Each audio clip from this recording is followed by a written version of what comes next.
Bismillahirrahmanirrahim. Assalamu alaikum, dear students. We are studying chemistry of 10th class and we have started the chapter number 14, atmosphere. And this is the third lecture of this chapter, atmosphere. And the topic is stratosphere. As you know that we have been studying layers of atmosphere, and in the last lecture we have studied about troposphere, which is the first layer of atmosphere. And now today we have to discuss the second layer of stratosphere, and let's start our today's lecture.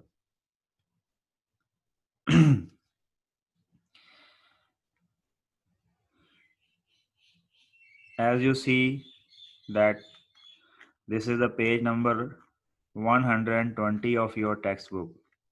100 सफ़ा number 120 है आपकी text book का। आपने मुझसे ये कल requirement की थी कि टेक्स्ट बुक्स जो हैं वो या कोई भी मटेरियल जो है वो हमें सेंड कर दें, तो मैं आपको चैप्टर का मटेरियल सेंड करूंगा, पूरी बुक का नहीं कर सकता क्योंकि वो फिर आपको उसमें जब भी आप वो खोलेंगे मटेरियल तो आप जो है वो पूरी बुक आपके पास आएगी, वो उसमें आपको मुश्किल हो जाएगी। तो मैं आपको मटेरियल जो है वो उसी का सेंड करूंगा, चैप्टर का ही।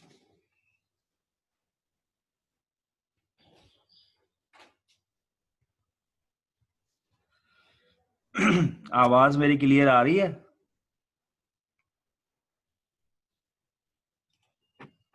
जी anyone? Shahzeb yes Baig? Sir, clear अच्छा है। ठीक है। फ़खर, मैं आपको कह रहा था कि टेस्ट आप सबमिट करवा दें अगर टाइम मिले तो आप। अच्छा जी, अब हम स्टार्ट करते हैं।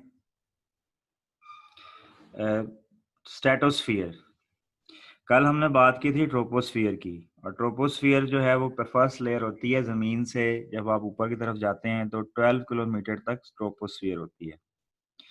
सेकंड लेयर है स्ट्रेटोस्फियर, और स्ट्रेटोस्फियर जो है इसको हमने आगे 3 रीजन में डिवाइड कर दिया। Stratosphere is further divide into 3 main regions. एक तो ये बात हो गई। दूसरा ये है कि इस रीजन का शुरू में वो इंट्रो बताएगा, ठीक है। ये जो स्टार्टिंग में है वो इंट्रो है, वो कहता है this region is next to troposphere. Troposphere से नेक्स्ट जो है वो ये रीजन है, and extend up to 50 kilometre. In this region temperature rises gradually up to 2 centigrade. जो पहले वाला था उसके अंदर टेम्परेचर होता था 17 टू -58, उसमें था 17 टू -58। अब इसमें -58 से बढ़ेगा, -58 से बढ़ के ये इसमें आएगा 2 सेंटीग्रेड, 2 तक जाएगा। उसकी रीज़न यही है कि the presence of ozone due to absorption of radiation in this region is responsible for the rise of temperature in the stratosphere. तो अगर ये क्वेश्चन आ सकता है कि what is the reason of rise in the temperature in the layer of stratosphere, तो आप कह सकते हैं कि the presence of ozone layer in the stratosphere is responsible for the rise of temperature in the stratosphere। ठीक है जी, तो मैं आपको एक हाईलाइट करके बता देता हूँ कि कौन से क्वेश्चन की मैं बात कर रहा हूँ। कहते हैं the presence of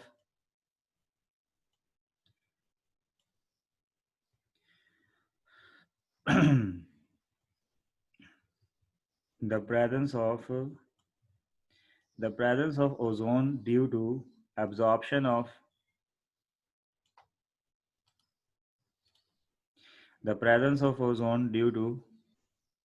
absorption of radiation in the region is responsible for the rise of temperature in stratosphere। के स्ट्रेटोस्फियर में जो ओजोन है उसकी वजह से टेम्परेचर जो है वो बढ़ जाता है। within this region temperature increases at altitude increases such as lower layer temperature is -58 and upper layer is about 2 centigrade. Thus stratosphere is layered in temperature as shown in figure। तो यहाँ पे ना ये सही मेंशन नहीं है, लेकिन यही तस्वीर जो है वो यहाँ पे मेंशन की हुई है। ये देखें, ये जो हमारे पास 3 लेयर्स, गौर से अगर हम थोड़ा सा ज़रा डीप जाए ना, तो ये वाला हिस्सा और ये हिस्सा आपस में 3 जो है वो क्या कहते हैं, ये फर्स्ट, ये सेकंड और ये थर्ड, ठीक है ना। Upper stratosphere, ozone decomposition, middle stratosphere और लोअर स्ट्रेटोस्फियर, ठीक है ना। तो ये जो लोअर स्ट्रेटोस्फियर है, असल में ये ट्रोपोस्फियर के बाद होता है, ठीक है ना। यानी यहाँ से ट्रोपोस्फियर होगी, इसके बाद ये लोअर वाला पहला पार्ट होता है स्ट्रेटोस्फियर का, ठीक है ना। यानी ये इतना हिस्सा आप ट्रोपो को दे लें और बकाया सारा ऊपर वाला स्ट्रेटोस्फियर है, ठीक है ना। लोअर स्ट्रेटोस्फियर, मिडिल स्ट्रेटोस्फियर और अपर स्ट्रेटोस्फियर। तो स्ट्रेटोस्फियर के 3 पोर्शन उन्होंने दिए हुए हैं। There are 3 main portions of stratosphere, upper, middle और लोअर। तो सबसे पहला जो पार्ट है ट्रोपोस्फियर के बाद, वो है लोअर स्ट्रेटोस्फियर। असल में इस डायग्राम में ट्रोपोस्फियर भी दी हुई है, ठीक है ना। जरा थोड़ा सा मैं आपको इसमें आइडिया देता हूँ। ये देखें, उन्हें लिखा हुआ 0 किलोमीटर, ठीक है ना। तो मैंने जो पहली लाइन लगाई है लोअर वाली, वो 12 के ऊपर है। जरा गौर से देखें, ये निशान अगर आप यहाँ पे आपको नजर आता है, ये वाला,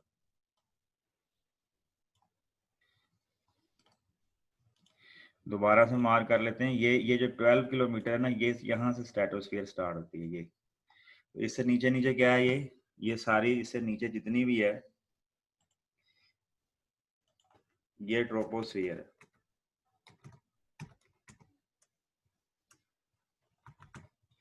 ये ट्रोपोस्फियर है, ठीक है। और ये उसके बाद ऊपर आती है लोअर स्ट्रेटोस्फियर, और लोअर स्ट्रेटोस्फियर के सेंटर में ओजोन लेयर आ जाती है, ठीक है।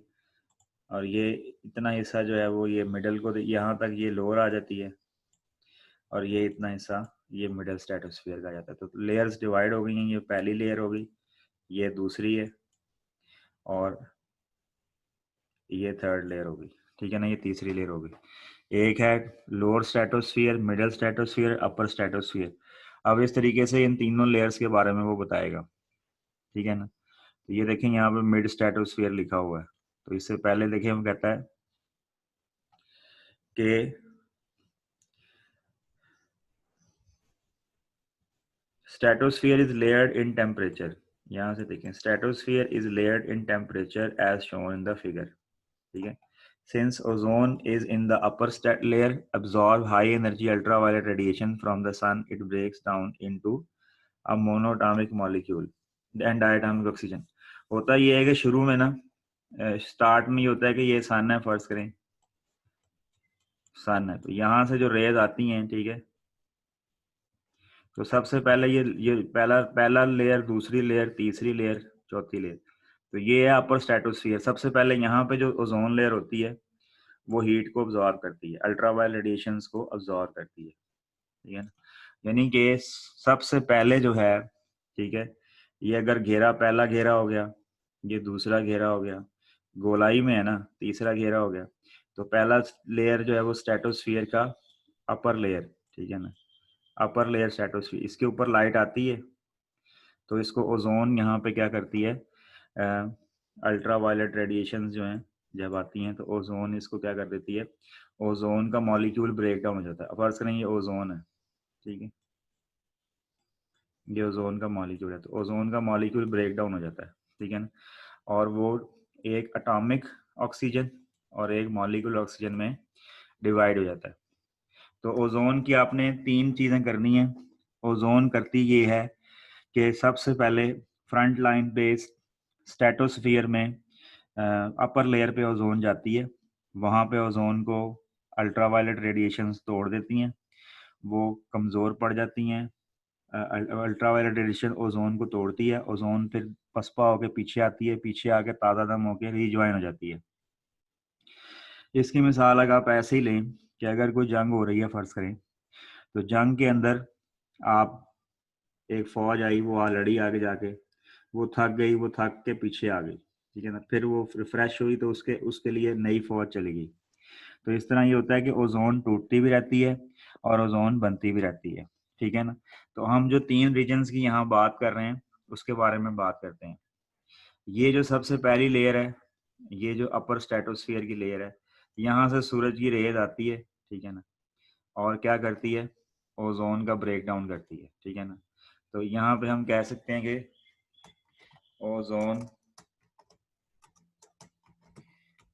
ओजोन ब्रेक डाउन रीजन, ठीक है ना, ये ओजोन को ब्रेक डाउन करने का रीजन है।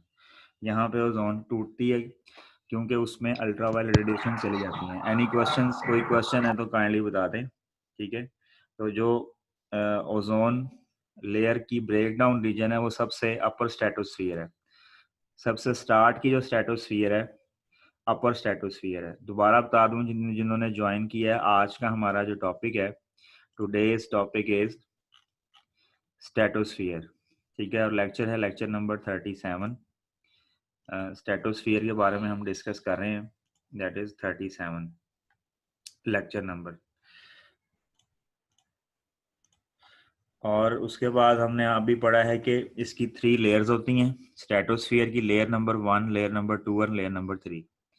लोअर लेयर, मिडल लेयर और अपर लेयर। इसको टेम्परेचर की कैटेगरीज में डिवाइड किया हुआ है। ये शक्ल आपके सामने देख रहे हैं। ट्रोपोस्फियर के बाद 12 किलोमीटर के बाद 12 से 50 तक, ठीक है ना, फ्रॉम 12 टू, यानी 12 टू 50 जो है वो स्ट्रेटोस्फियर है। और उसके 3 रीजन दे दिए उन्होंने। तो जो सबसे सूरज के सामने रीजन आएगा वो है अपर स्ट्रेटोस्फियर।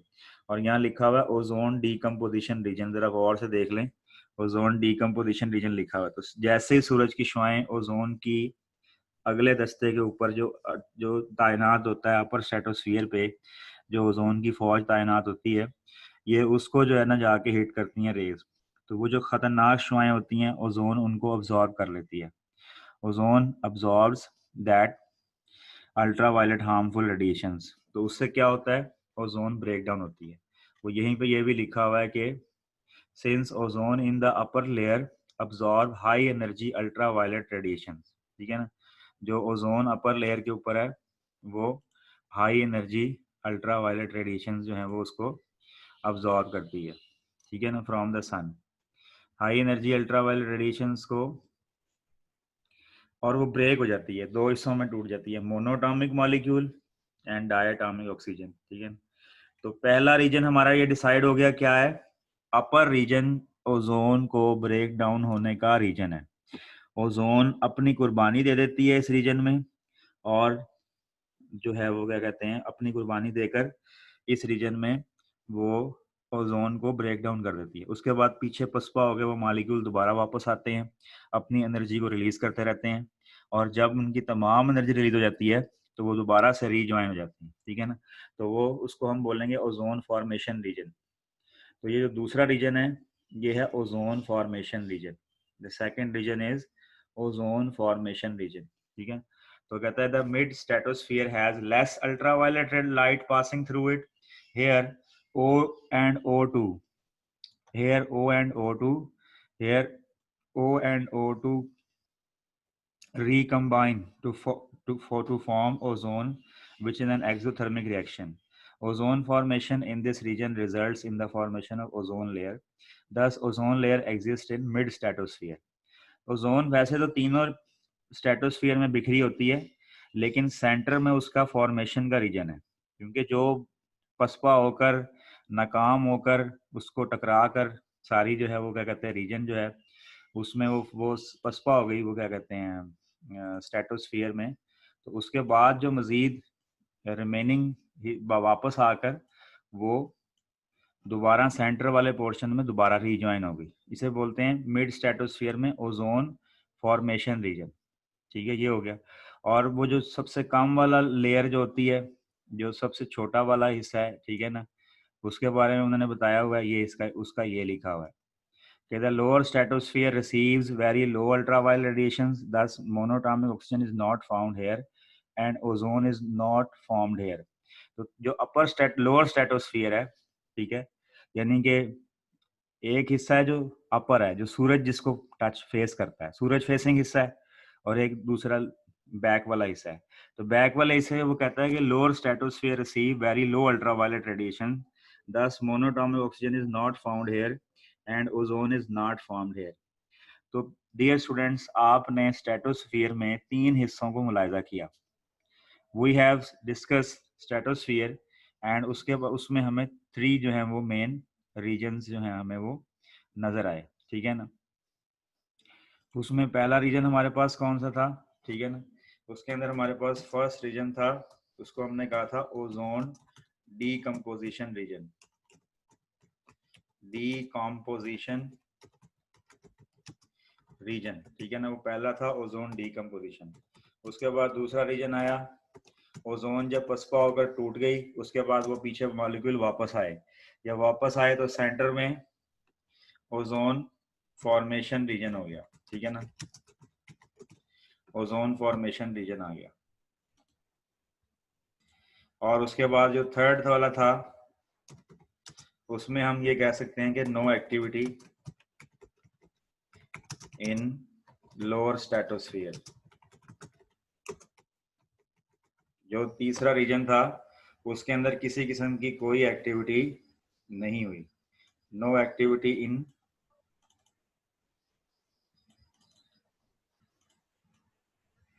किसी किस्म की एक्टिविटी इसके अंदर मौजूद नहीं हुई, ठीक है ना। There is no kind of activity, इसके अंदर कोई एक्टिविटी मौजूद नहीं हुई। ये 3 रीजन मैंने यहाँ पे शो किए हैं आपको, ozone decomposition region, ozone formation region और no activity in lower stratosphere. वही ऑक्सीजन जो यहाँ पे रिएक्शन देकर टूट रही है ऊपर, ठीक है, वही रिएक्शन नीचे ऑक्सीजन जो है वो दोबारा से रीजनरेट हो रही है अगेन। तो ये था हमारा ट्रोपोस्फियर। उसके बाद हमारी टेस्ट योर सेल्फ है 1.4, ठीक है। पहला सवाल है एटमॉस्फेयर का बताएं, what you mean by atmosphere.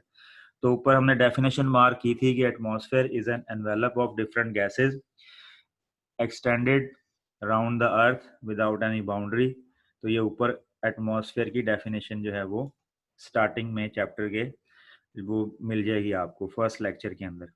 वैसे भी अगर मैं आपको यहाँ दिखाना चाहूँ तो यहाँ पे मैं दिखा सकता हूँ स्टार्ट से कि ये एटमॉस्फेयर के बारे में लिखा हुआ है, कंपोजिशन ऑफ एटमॉस्फेयर आ गया, फिर ऊपर से ये इंट्रोडक्शन के बाद ये कंपोजिशन ऑफ एटमॉस्फेयर में ये देखें, ये लिखा हुआ है एटमॉस्फेयर इज द एनवेलप, गैसों का एक गिलाफ है अराउंड द अर्थ जो जमीन के गिर्द फैला हुआ है, ठीक है। गैसों का एक गिलाफ है जो जमीन के गिर्द फैला हुआ है, ठीक है ना। उसके बाद दूसरा सवाल है what is the difference between atmosphere and environment. Atmosphere की डेफिनेशन में एटमॉस्फेयर लिख देनी है, एनवायरनमेंट ये होती है कि कोई भी इंसान, कोई भी स्पीशी जिस जगह पर वो रहती है that is called its environment, जिसे हैबिटेट भी कहते हैं, ठीक है ना। कोई इंसान, कोई species, the species lives in that area, ठीक है, through where it gets its water, its gets is food, ठीक है, its gets is respiration from air. तो वो इस जगह इसकी एनवायरनमेंट कहलाती है।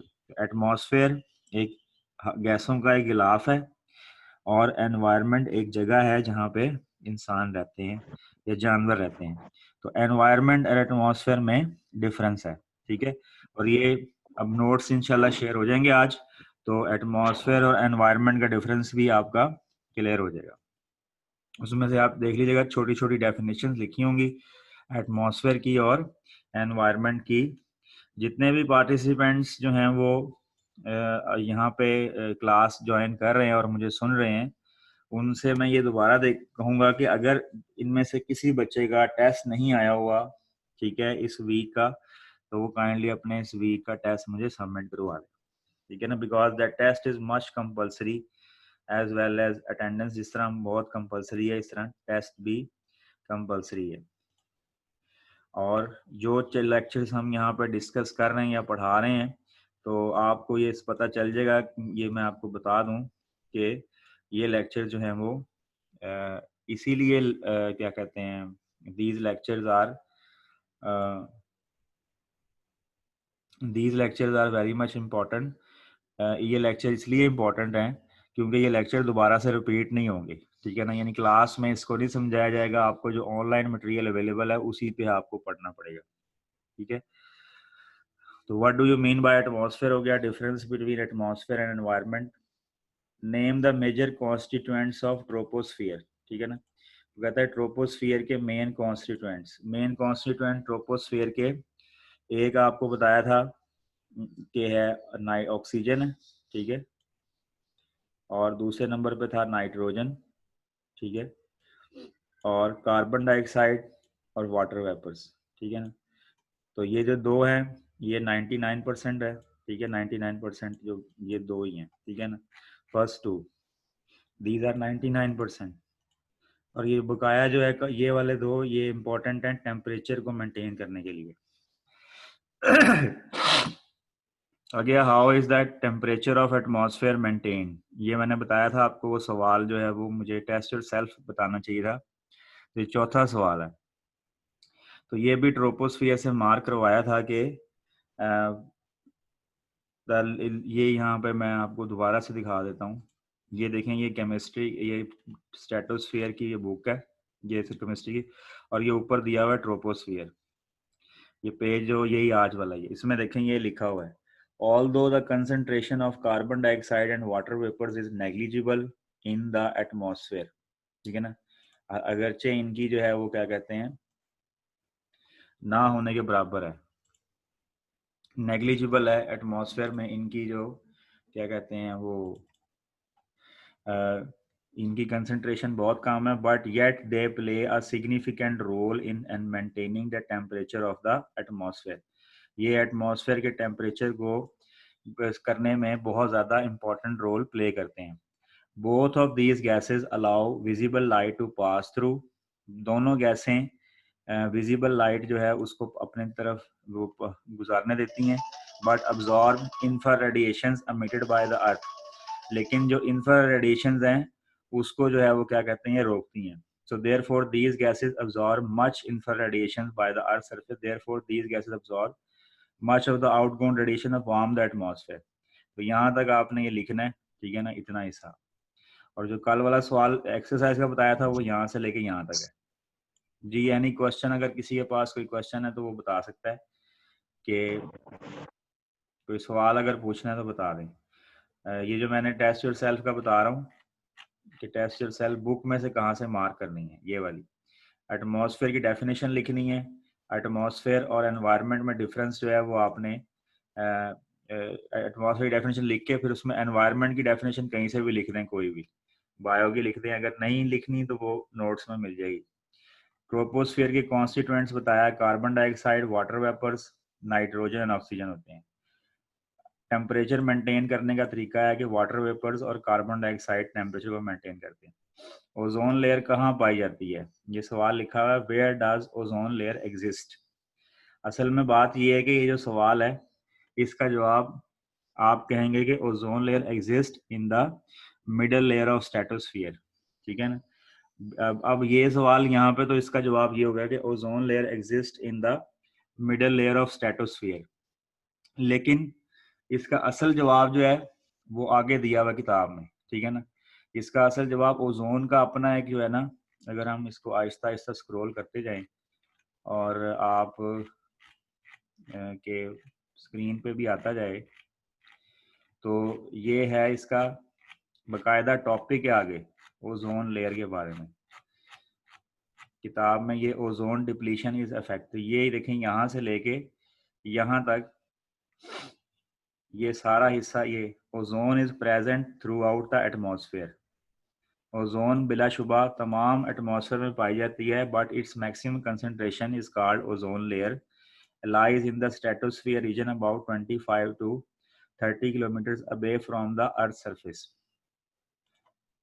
तो आप ऐसा कर सकते हैं कि अगर आपने ये सवाल का लिखना है तो ये मैं आपको बता दूं कि पेज नंबर है 129, ठीक है।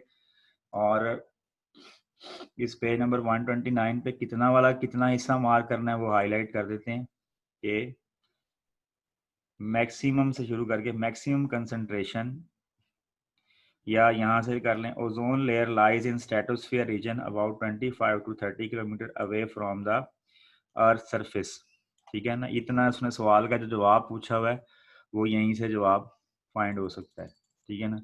जो सवाल का उसने जवाब पूछा वो जवाब आपका फाइंड हो जाता है। ठीक है, अच्छा, उसके बाद सवाल है why is the temperature of upper stratosphere is higher. बड़ा आसान जवाब है कि अपर स्ट्रेटोस्फियर में ओजोन अल्ट्रा वायलेट रेडिएशंस की शुआओं को अपने अंदर जज्ब करती है। वो रेज जब अपने अंदर वो जज्ब करेगी तो उस हिस्से का टेम्परेचर ऑटोमेटिकली बढ़ जाएगा। ठीक है ना, तो ये यहाँ पे भी इसमें लिखा हुआ है, देखें ये कि since ozone in the upper layer absorb high energy ultraviolet radiation from the sun, it break down, तो उससे क्या होता है, उसका टेम्परेचर जो है वो अब्जॉर्ब बढ़ जाता है। ठीक है ना, यानी कि वो कहता है कि अल्ट्रावायलेट रेडिएशंस की जो है, यहाँ पे देख लें कि ये जो रीजन लिखा हुआ है ये अपर स्ट्रेटोस्फीयर वाला, ये तो आप उसमें कह सकते हैं कि the presence of ozone layer in the upper stratosphere in responsible for the increase in the temperature. ठीक है, because when the ozone layer in the upper stratosphere absorb the ultraviolet radiations of the sun, it temperature of the region increases। ठीक है ना, तो वो उसकी आपने उसको बतानी है बात। ठीक है ना, तो ये सवाल हमारा यहाँ पर आता है।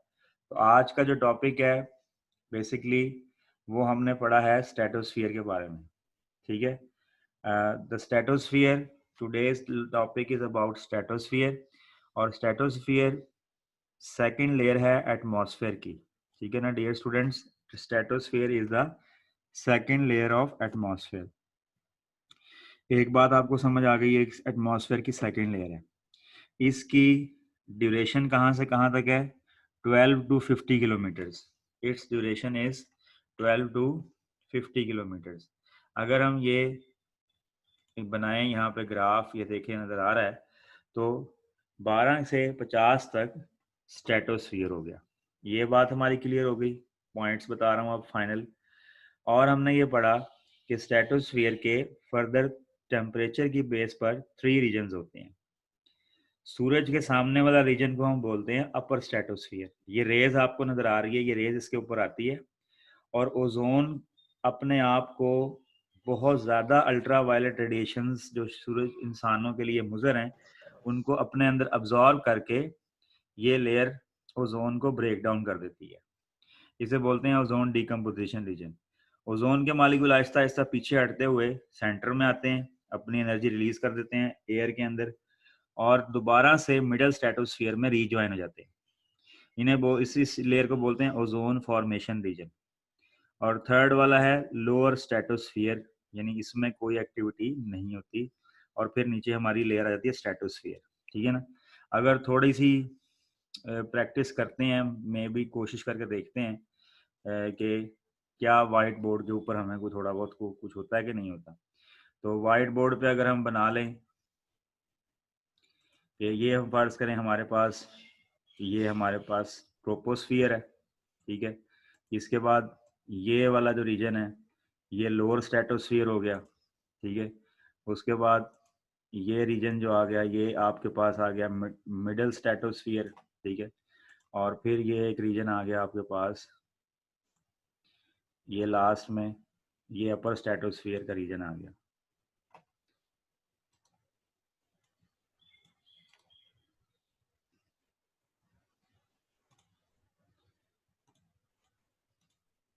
ठीक है ना,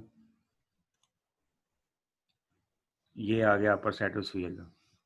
अब ये वाला जो रीजन है पहला, ये वाला, ये यहाँ पे आएगी सूरज की शुआएं ऐसे, ये इसके ऊपर पड़ेंगी इस जगह पे, तो ये अपर रीजन है। ठीक है ना, अपर,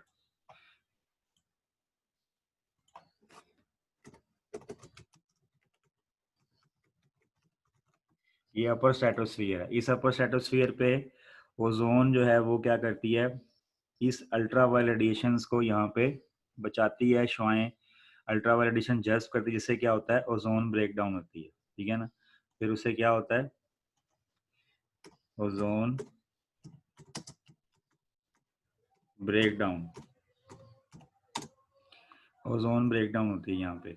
उसके बाद ये आ जाती है दूसरा सेकंड पोर्शन। यहाँ पे क्या होता है, यहाँ पे ओजोन फॉर्मेशन होती है, ठीक है ना, इधर होती है ओजोन फॉर्मेशन। फिर तीसरा जो ये ओजोन फॉर्मेशन रीजन हो गया, और फिर तीसरा ये वाला जो है, ये है lower stratosphere, no activity. Lower stratosphere में कोई एक्टिविटी नहीं होती। और ये अंदर क्या है, ये है ट्रोपोस्फियर।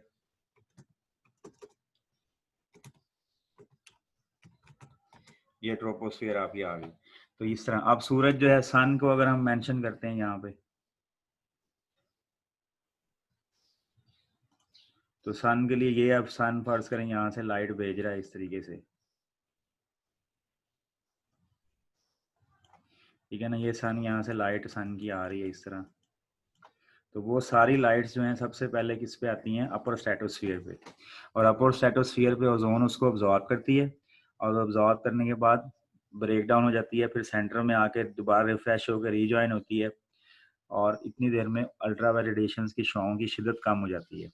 और किसी तीसरे लेयर में जो लोअर स्ट्रेटोस्फियर है उसमें कोई एक्टिविटी नहीं होती। तो ये थोड़ा सा मैंने आपको यहाँ पे वाइट बोर्ड पे इसका आइडिया दे दिया, ठीक है ना। अच्छा जी, अब डियर स्टूडेंट्स जो नेक्स्ट टॉपिक है, वो 2 मिनट का मैं आपको टॉपिक जो है वो समझा देता हूँ। पोल्यूटेंट्स और टाइप्स ऑफ पोल्यूटेंट्स। कोई भी मटेरियल, वेस्ट मटेरियल जो कि हवा, जो कि किसी भी चीज़ की कंपोजिशन को ख़राब कर दे, वो पोल्यूटेंट कहलाता है। A pollutant is a waste material that pollutes air, water और सॉइल। ये 3 कंपोनेंट होते हैं हमारी एनवायरनमेंट के। These are 3 fundamental components of माहौल के 3 components air, water and soil होते हैं। 3 फैक्टर्स डिटरमाइन द अच्छा, तो ये हो गया कि एक पोल्यूटेंट एक वेस्ट मटेरियल होता है जो कि जो कि मिट्टी, हवा और पानी को मुतासिर करता है। 3 फैक्टर बड़े किरदार अदा करते हैं किसी पोल्यूटेंट की शिद्दत को बताने के लिए कि वो कितना नुकसानदेह और कितना खतरनाक है। 3 factor determine that how a pollutant is very much dangerous. Severity, शिद्दत को, कितनी सख्त कितना है पोल्यूटेंट, कितना शिद्दत वाला पोल्यूटेंट है, कितना, मसलन अगर कोई भी चीज़ की हल्की सी मिलावट से आपके पेट में थोड़ी बहुत बेचैनी होती है, अगर आपने कोई ऐसी चीज़ खा ली जो थोड़ी बहुत पॉइजनस थी, तो आपकी थोड़ी बहुत परेशानी होती है, ज़्यादातर आपको मोशन लग जाएंगे। बट ये इसकी सिवियरिटी पे डिपेंड करता है। सिवियरिटी थोड़ी थी, सिवियरिटी सिवियर होना, शदीद होना, तो वो थोड़ी थी, इस वजह से आप बच गए, नहीं तो आपको कोई और भी प्रॉब्लम हो सकते थे, ठीक है ना। तो इसीलिए ये है कि कोई भी पोल्यूटेंट, जैसे सांस ले रहे हैं आप, तो इंतहाई ख़राब हवा के अंदर जब आप सांस लेंगे, तो उस ख़राब हवा पे सांस लेने पर भी आपको नुकसान का सामना करना पड़ सकता है, ठीक है ना। तो वो कहता है कि 3 बुनियादी फैक्टर हैं जिसकी वजह से आप पोल्यूटेंट की शिद्दत जो है वो उसके ऊपर उसके ख़तरनाक होने का अंदाज़ा लगा सकते हैं, ठीक है ना।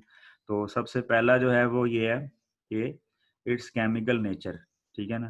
केमिकल नेचर ये कि वो बना किस मटेरियल से है, कंसंट्रेशन, उसकी कितनी मिकदार डाली गई है, और तीसरा परसिस्टेंस, कि वो कितने अरसे तक वो वहाँ पे मौजूद रहता है। मिसाल के तौर पे वो किसी जगह पर जाकर फ़ौरन पानी में घुल कर डिकम्पोज हो जाता है, टूट जाता है अपने अज़्ज़ा में, इतना नुकसान नहीं पहुंचाता, सिर्फ 2-4 मिनट का नुकसान पहुंचाता है। तो ये है इसका, इसकी बका, परसिस्टेंस, कितनी देर तक रह सकता है।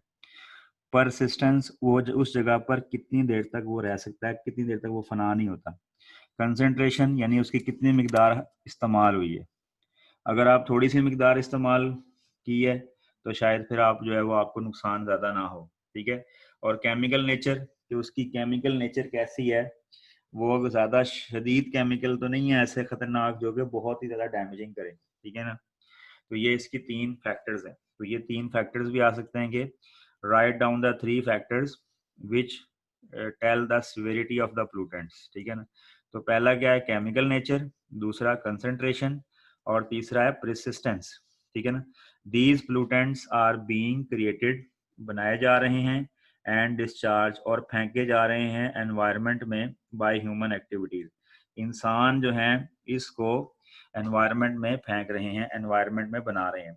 They make the environment, air, water और सॉइल हार्मफुल टू लाइफ, और ये हमारी जिंदगी को मुतासर कर रहे हैं। सो पोल्यूटेंट आर दो substances which can cause pollution, while contaminants are those substances that make something impure.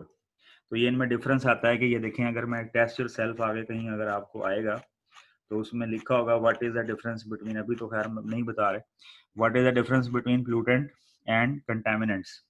तो प्लूटेंट किसी चीज को आलूदा करते हैं और कंटामिनेंट उसको ना खालिस बना देते हैं। अगर आप दूध में पानी डालेंगे तो पानी एक कंटामिनेंट है, ठीक है, और प्लूटेंट है कि दूध में कोई जहरीला केमिकल चला गया तो वो ये एक प्लूटेंट की मिसाल है। पानी से इतना डैमेज नहीं होगा जितना कि प्लूटेंट, जितनी कि कंटामिनेंट से इतनी डैमेज नहीं होता जितना प्लूटेंट से डैमेज होता है। तो वो हार्मफुल सब्सटेंसेस जो कि हवा में होते हैं उन्हें हम बोलते हैं दे आर एयर प्लूटेंट्स। हत्ता कि अगर एक बेनिफिशियल सब्सटेंस यानी पानी है फर्ज करें, वो आप बायोंड ए स्पेसिफिक कंसंट्रेशन, एक हद से मिकदार से ज़्यादा डाल दिया आपने तो वो भी नुकसानदेह है। Air pollutant change the weather, मौसम बदल देते हैं, badly affect the human health, इंसानी सेहत को मुतासर करते हैं, damage the plants and destroy the building. बहुत सारे मसाइल का सामना करना पड़ता है, ये चैप्टर इसी से मुतालिक है। अब हमने पोल्यूशन को स्टार्ट किया है, तो पोल्यूशन को स्टार्ट करने में हमें जो है वो ये पहला, हाँ, तो हम वाइंड अप करते हैं आज का लेक्चर कि आज हमने स्ट्रेटोस्फीयर के बारे में पढ़ा और प्लूटेंट्स एंड कंटामिनेंट्स और प्लूटेंट्स की डेफिनेशन के बारे में पढ़ा, ठीक है जी। तो अब हम कल पढ़ेंगे टाइप्स ऑफ प्लूटेंट, कि प्राइमरी प्लूटेंट्स क्या होते हैं और सेकेंडरी प्लूटेंट्स क्या होते हैं। Thank you very much dear students for today's lecture. बहुत बहुत शुक्रिया आपका। असाइनमेंट्स टेस्ट जो